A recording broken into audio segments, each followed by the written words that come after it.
ஏங்க சம்பளம் வாங்கிட்டு வந்துட்டீங்களா? இன்னும் 2 நாள் தரேன்னு இருக்காங்க. தலையை வலிக்குது, டீ போட்டு கூட. ஏங்க நான் என்ன சொல்லிட்டு இருக்கேன், நீங்க என்ன சொல்லிட்டு இருக்கீங்க? வீட்டு வாடகை கட்டணுங்க, கரண்ட் பில் நாளைக்கு தான் லாஸ்ட் தேதி, பிள்ளைங்களுக்கு ஸ்கூல் ஃபீஸ் கட்டணும், வீட்டுல மளிகை ஜாமான் எதுவுமே இல்ல, பால் பாக்கி கட்டணும். என்ன நினைச்சிட்டு இருக்கீங்க? எப்படியாவது இன்னும் 2 நாள்ல வாங்கிட்டு வந்து கொடுத்துட்றேன். குடிக்கிறது கொஞ்சம் தண்ணியாவது கூட. என்னங்க வீட்டுல இவ்வளவு பிரச்சனை ஓடுது, தண்ணி தண்ணின்னு இருக்கீங்க? என்னங்க குடிச்சு தொலைங்க.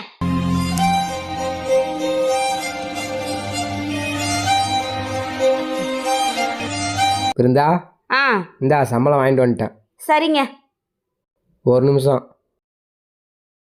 நான் சின்ன வயசாக இருக்கும்போது எங்கள் அப்பா வேலை வேலைன்னு ஓடிட்டே இருப்பார். ஏம்பான்னு நான் கேட்பேன்.